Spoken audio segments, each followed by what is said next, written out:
Hey guys, welcome back to Island Garage. Today we're working on a 19 Equinox. This door is pretty damaged, so we're gonna go ahead and replace it. So the first thing you gotta do is right underneath here there are metal clips that attach to the plastic, which I'll show you in a second. That is basically what fastens this entire interior panel to the back hatch door. And it's also worth noting that right here is another clip. This is actually used for a screw, which goes through the handle on the lift gate, which fastens it there. We will need to swap this over to the new door, hopefully, so we can fasten that in there. So if you take a look at the panel, you can clearly see all these metal clips are what hold this in. And to take these out, to make your life easier, if you try to aim for that tab and press in to then push it down, it should pop right out and then come easily off the door hatch. That'll be the easiest way, make your life a lot easier, and you don't have to worry about potentially breaking some clips like we did, but you know, it's inevitable. Okay guys, so we're almost done pulling off this door. We got all the interior done. There is one piece, it's a 3-piece design actually for this top, which I'll show you right now.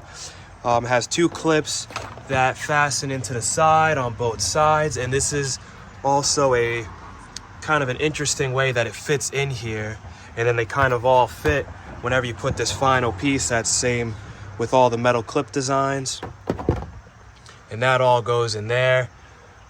And then we just unplugged, this is the main harness that comes out of the car, as you can see. This goes in here, and this is a lever system that when you pull it back, it allows you to then take out this main harness, and then this is the second harness, which this is the one coming from the car that plugs into there. So this one harness has 2 clips, which supplies power to the whole door. Third brake light, wiper motor, power motor. The automatic lift gate is built in here anyway, so there's no harness. It comes right through the top of the roof of the car. So this main plug with these 2 harnesses is all you need. Once it's disconnected here, then we'll pull it through. And it looks like we'll have to do something with the third brake light harness after. So let's pull this through first. okay guys, so we're diving a little bit deeper to try and pull out the third brake light for all the connections up there for the light, and then the sprayer for the washer. There's 3 bolts or nuts that look like this that I just pulled off. So you have 1, 2, and 3, and then as well as these 2, which we're gonna pull off now.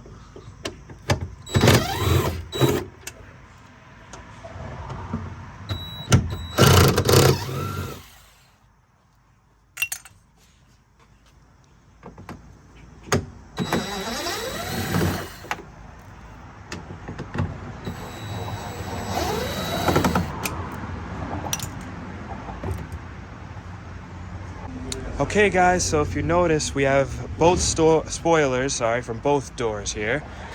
And that's because in order to make sure we hook up our third brake light and the washer fluid, we had to remove it. So once you take out the nuts and then the Torx bolts on the side, then you have these bad boys, which you got to be careful of because they could definitely snap. So right now we have the new door that we got outsourced from the junkyard on the car. And what we did was this and this. We added 2 holes right here, so that way we could actually take out those yellow clips that are on the spoilers. So that way you could actually reuse them instead of having to buy new ones.